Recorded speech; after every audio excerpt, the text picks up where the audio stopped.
তাহলে কাদ আফলাহা মানে সফলতার মানবতার কল্পনা যেখানে গিয়ে শেষ, কাদ আফলাহা মানে সফলতা সেখান থেকে শুরু। আর ওয়াকাদ খাবা মানে ধ্বংসের মানবতার কল্পনা যেখানে গিয়ে শেষ, ওয়াকাদ খাবা মানে ধ্বংস সেখান থেকে শুরু। নাউজুবিল্লাহ বলে না। এবার মান যাক্কাহা যেখানে গিয়া মানবতার উৎকর্ষতা যেখানে গিয়ে শেষ হয়, দাসাহা মানবতার বিপন্নতা মানবতার ধ্বংস সেখান থেকে শুরু হয়।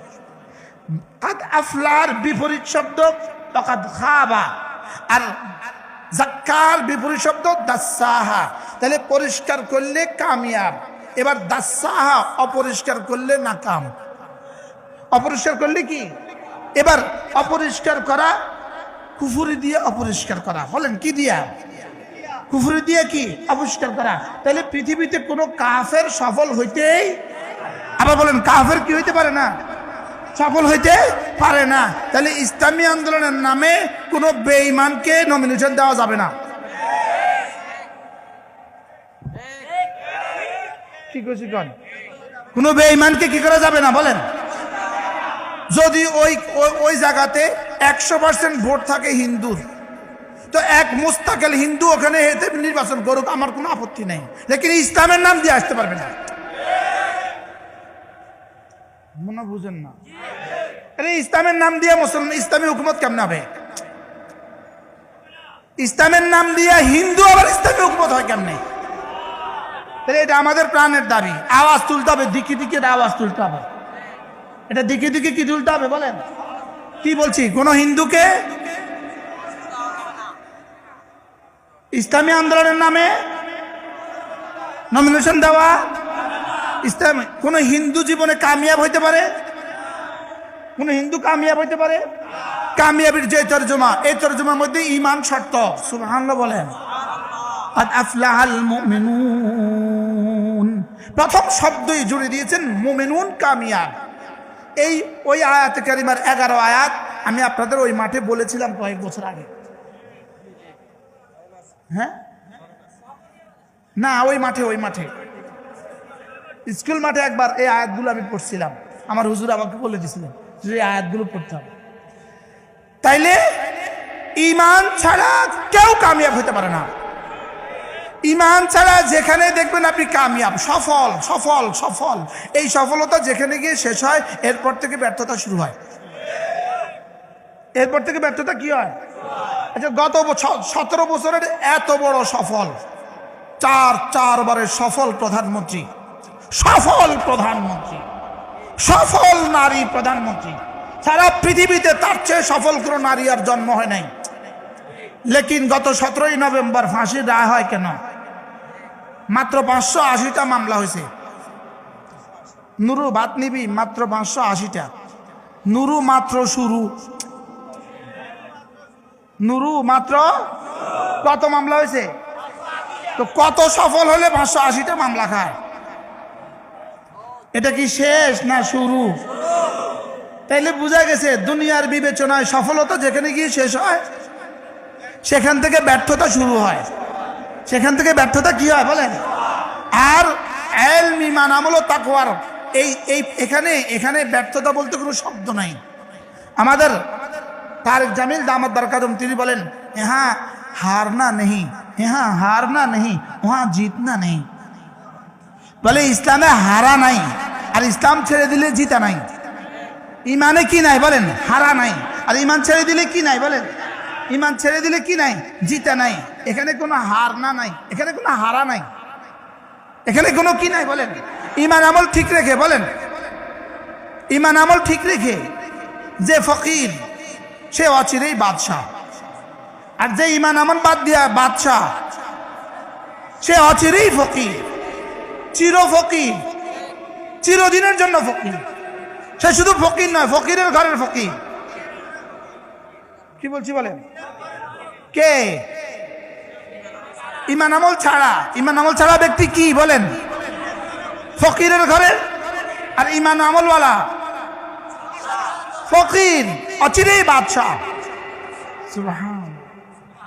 قد أفلح من زكاها وقد خاب من دساها। এরপরের আয়াতগুলোতে আল্লাহ তাআলা এক জাতি, সফল এক জাতির ব্যর্থতার নমুনা তুলে ধরেছেন। যদি কোরআন আবার নাজিল হতো, যদি নতুন করে কোরআন নাজিল হতো, এই আয়াতগুলোর জায়গাতে সচিত্র প্রতিবেদন গত 16 বছরটা লিখে দিত। মনে বুঝেন নাই? এই বাংলাদেশের এমপি মন্ত্রীদের নাম আয় দিত, কাযযাবাত সামুদ বিতাগওয়াহা, এখানে নামাইতো অন্যটা, নামাইতো কি সামুদ জাতি, আদ জাতি আর সামুদ জাতি। এরা পৃথিবীতে এত নাফরমানি করে নাই, বাংলাদেশের এমপি মন্ত্রীরা যে পরিমাণ নাফরমানি করেছে। আদ আর সামুদ জাতি 100 বছরেও এত হাজার হত্যা করে নাই, 100 বছরেও এত হাজার হত্যা করে নাই, শুধু বাংলাদেশে এরা যত হত্যা করেছে। এই মুহূর্তে আমার নামে একটা মামলা আছে, এই মুহূর্তে আমার মামলাটা হলো বাইতুল মুকাররমের দক্ষিণ গেটে আমি হকি স্টিক দিয়া বাড়ি দিয়া তার হাতটা ভেঙে ফেলেছি। শুক্রবার শয়তানও বিশ্বাস করে। আল্লামা মামুনুল হকের নামে যে মামলাগুলো ছিল, একটা মামলা হলো উনি এক মহিলার বেন্টি ব্যাগ নিয়ে দৌড় দিছে। মহিলার কি নিয়ে বলেন না? মহিলার মানি ব্যাগ নিয়ে দৌড় দিছে। কি এই জন্য এই শব্দগুলো কাযযাবাত সামুদ বিতাগওয়াহা, পড়েন ইদিন বাআথা আশকাহা, ইদিন বাআথা আশকাহা, সামুদ জাতি, কাযযাবাত সামুদ বিতাগওয়াহা, সামুদ জাতি অস্বীকার করেছে। আমি যা বলেছি সামুদ জাতিটা মানে নাই, আমি যা বলেছি সামুদ জাতিটা কি করে নাই বলেন? আমি যে বলেছি ঈমান আমলের মধ্যে কামিয়াবি, এটা সামুদ জাতি মানে নাই। কওমে আদ আর কওমে সামুদ জাতি মানে নাই। কওমে সামুদ এক জাতি যারা সৌদি আরবের একটা অংশে তাবুকের রাস্তায়, মদিনা থেকে তাবুকের রাস্তায় এক জায়গায় এই সামুদ জাতি বাস করতো। সামুদ জাতি কি করতো বলেন? সামুদ জাতি কি করতো? বাস করতো। এদের নবী ছিল সালেহ আলাইহিস সালাম। এদের নবী ছিল কি বলেন? মাদায়েনে সালেহ। ওই শহর এখনো আছে, ওই শহর এখনো কি আছে। তো এরা এদের নবীকে বলছিল, যদি তোমার রব যদি এই পাহাড় থেকে একটা ওট বাইর করতে পারে,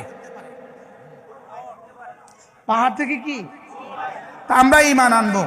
তো নবী আল্লাহর কাছে কইছে, আল্লাহ পাহাড় থেকে একটা ওট বাইর করে দেন। তো পাথর থেকে একটা ওট বাইর হয়ে গেছে, আরো গাভী নোট, বাচ্চা পেটে, সুবহানাল্লাহ।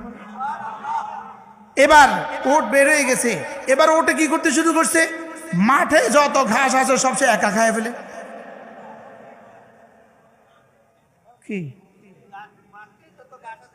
এই সৌদি আরবে এই জায়গাটাতে যাওয়ার সৌভাগ্য আমার হয় নাই, এই জায়গাটাতে যাওয়ার আমার সৌভাগ্য হয় নাই। এর বাইরে আশেপাশে আমার আলহামদুলিল্লাহ অনেক জায়গা যাওয়ার সৌভাগ্য আছে, কিন্তু এইখানে যাওয়ার সৌভাগ্য হয় না। বারবার চেষ্টা করছি কিন্তু এখানে যাওয়ার সৌভাগ্য হয় না। ওই মাঠটা এখনো আছে, ওই পাহাড় এখনো কি আছে। তো এদের মধ্যে এক কম বক্ত হিম্মত করছে, এটাকে পা কেটে দিব, এটাকে কি কেটে দিব, এটাকে জবে করে দিব। আল্লাহর নবী হযরত সালেহ আলাইহিস সালাম বলছেন, হুজুর মাদায়েনে শুআইব, এটার নাম হলো মাদায়েনে সালেহ, এর পাশে আছে মাদায়েনে শুআইব। শুআইব আলাইহিস সালামের ওই শহরে যাওয়ার সৌভাগ্য আমার হয়েছে। হযরত শুআইব আলাইহিস সালাম যেই ঘরে ছিলেন, হযরত মূসা আলাইহিস সালাম যেই ঘরে উঠছে ওই ঘরে দেখার সৌভাগ্য আমার হয়েছে। স্বচক্ষে আমি ওই ঘর দেখছি, সুবহানাল্লাহ। এরপরে হযরত মূসা আলাইহিস সালাম শুআইব আলাইহিস সালামের মেয়েদেরকে যেই কুয়া থেকে পানি তুলে দিছে ওই কুয়া আমার দেখার সৌভাগ্য হয়েছে। হযরত মূসা আলাইহিস সালাম যেই পাহাড়ের পাদদেশে পাথরে আঘাত করছিলেন, যেখান থেকে 12টা কুয়া বের হয়েছে, ওই 12টা কুয়ার পানিতে আমার ওযু করার সৌভাগ্য হয়েছে, আলহামদুলিল্লাহ বললাম। কিন্তু এই মাদায়েনে কি নাম সালেহ, মাদায়েনে সালেহতে যাওয়ার সৌভাগ্য আমার হয় না। একবার চেষ্টা করবো ইনশাআল্লাহ, একবার চেষ্টা করবো। তাহলে এই মাদায়েনে সালেহ, সামুদ জাতির কথা, আদ জাতির কথা, ফিরাউনের কথা আল্লাহ তাআলা বারবার বলেছেন। এখানে কাদ আফলাহা মান যাক্কাহা, কাদ আফলাহা মান যাক্কাহার পরে কওমে সামুদ জাতির কথা আল্লাহ তাআলা আবার এজন্য বলেছেন, দেখো আমি সফল মানুষের তালিকা বলছি, এবার বিফল মানুষের তালিকাও তোমাকে একটা শোনাই। বিফল মানুষের তালিকাও কি একটা শোনাই। তা আল্লাহ তাআলা সামুদ জাতির এই কথাকে পুরো আয়াতে সামুদ জাতির এই কথা বলেছেন। এরপরে আল্লাহ তাআলা বলছেন ফাদামদামা আলাইহিম রাব্বুহুম ফাসাওয়াহা। দামদামা একটা শব্দ, আমি বলতেছি কেন না দমদম মার, হ্যাঁ দম দম করে দূরে লাগাই দে, বলেনি ধাম ধাম করে দূরে লাগাই দে, কয়নি কয় না বলে। একবার মারলে দামদামা কয় না, দামদামা কয় একটার পর একটা, একটার পরে একটা, একটার পরে একটা। এই আযাবকে বলে দামদামা। এই আযাবকে কি বলে? আল্লাহ তাআলা বলেন ফাদামদামা আলাইহিম রাব্বুহুম বিদামবিহিম ফাসাওয়াহা। সাওয়াহা মানে সমান করে দিয়েছেন, সমান করে দিয়েছেন। আল্লাহ তাআলা আযাবের পর আযাব দিয়ে তাদেরকে কি করে দিয়েছেন? সমান করে দিয়েছেন। আল্লাহ তাআলা এবার সিদ্ধান্ত ছুড়ে দিলেন, শোনো কোন জাতিকে ধ্বংস করতে ওয়ালা ইয়াখাফু উকবাহা, এর পরে কি হবে, কোন পরিণতি কি হবে, কেউ আমার বিরুদ্ধে দাঁড়িয়ে যাবে, আমি এটা কখনোই পরোয়া করি না। সুবহানাল্লাহ, আমি এটা কখনোই কি করি না, ওয়ালা ইয়াখাফু উকবাহা, আমি পরিণাম ফল কখনো কি করি না, আমি পরিণাম ফল কখনো পরোয়া করি না।